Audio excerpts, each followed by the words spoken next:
Hello friends, welcome to trend பண்ணுவோம். இந்த வீடியோவில் இதை பற்றி பார்க்க போகிறோன்னா சிறகடிக்க ஆசை இன்றைக்கான எபிசோட் பற்றி பார்க்கலாம். அதுக்கு முன்னாடி நம்ம சேனலுக்கு இப்போ நீங்கள் ஃபர்ஸ்ட் டைம் வந்தீங்கன்னா சப்ஸ்கிரைப் பண்ணி கூடவே பெல் ஐக்கானை கிளிக் பண்ணிக்கோங்க. சிறகடிக்க ஆசை இன்றைக்கான எபிசோடில் என்ன நடக்குதுன்னு பார்த்தீங்கன்னா, முத்துவோட அம்மா முத்துவோட அப்பா கிட்ட முத்து கார் விற்றதை பற்றி சொல்லி அவங்களே கேள்வி கேட்க சொல்லுவாங்க.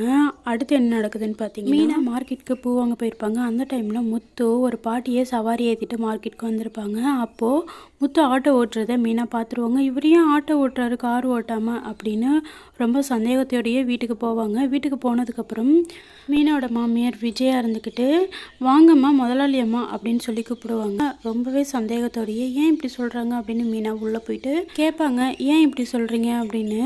உன் புருஷன் பண்ணுறதெல்லாம் உனக்கு தெரியாமலாம் இருக்கும் அப்படின்னு சொல்லி மீனாவை கேள்வி கேட்டுட்டு இருப்பாங்க. மீனா பதில் சொல்கிறதுக்குள்ளேயே முத்துவும் வீட்டுக்குள்ளே வந்துடுவாங்க.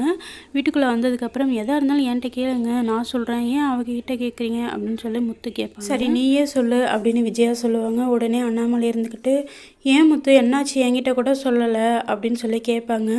இல்லைப்பா, ஒரு சில காரணம் இருக்குது, நான் அதை அப்புறமா சொல்கிறேன் உங்கள்கிட்ட, இப்போதைக்கு சொல்கிற சூழ்நிலை இல்லை அப்படின்னு சொல்லி முத்து சொல்லுவாங்க.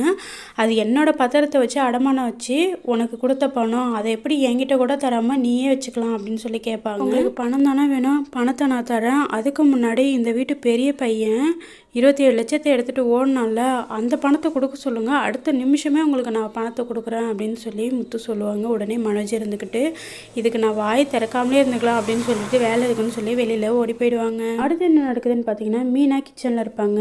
கிச்சனுக்கு முத்து தண்ணி குடிக்க வருவாங்க. அப்போது முத்துக்கிட்ட மீனா எல்லா கேள்வியும் கேட்கறதுக்கு வருவாங்க. அதுக்கு முன்னாடியே முத்து அவங்க கேட்குற எல்லா கேள்வியுமே முத்துவே கேட்டுட்டு, அதுக்கு பதில் என்கிட்ட இல்லை, உன்னோட எனர்ஜியை வேஸ்ட் பண்ணக்கூடாதுன்னு தான் நானே நீ கேட்க வேண்டிய கேள்வியை எல்லாத்தையும் சொல்லிட்டேன் அப்படின்னு சொல்லி முத்து சொல்லுவாங்க. நீங்கள் காரணம் இல்லாமல் எதுவும் பண்ண மாட்டீங்கன்னு எனக்கு தெரியும், ஆனால் இது எதுக்காக பண்ணீங்கன்னு இப்போவாச்சும் என்கிட்ட சொல்லலாம்ல அப்படின்னு சொல்லுவாங்க. நான் கண்டிப்பாக சொல்கிறேன், ஆனால் இப்போ சொல்ல மாட்டேன், நான் பொறுமையாக சொல்கிறேன் அப்படின்னு சொல்லி முத்துவும் சொல்லிவிடுவாங்க. மீனா யோசிச்சுட்டே இருப்பாங்க. அதோட இன்றைக்கான எபிசோட் முடிஞ்சிடும்.